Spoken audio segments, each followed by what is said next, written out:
ආග්නේය පාෂාණවල වල තියෙන ලක්ෂණ තමයි සාමාන්‍යයෙන් පෘථුවියේ මතු පිට සිට කිලෝමීටර් 30ක් පමණ ගැඹුරට මේක විහිදෙනවා. ගැඹුරු පෘථුවි කබලෙහි සෙල්සියස් අංශක 50000ට වඩා වැඩි උෂ්ණත්වයක් මේ ආග්නේය පාෂාණ තුළ තියෙනවා. එහෙමනම් සෙල්සියස් අංශක 50000 වගේ තියෙනවා නම් මේ ආග්නේය පාෂාණ ද්‍රව මට්ටමේ තියෙන්න ඕනේ.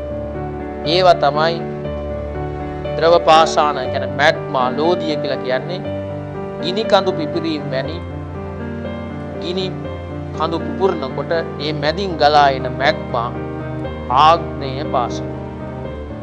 තවත් එකක් තමයි ලාවා කියලා. මේ ඔබ දකින්නේ ලාවා සවිවි. ලාවා ඝන වෙලා පිටතට ඇවිල්ලා පාෂාණ බවට පත් වෙලා තියෙනවා.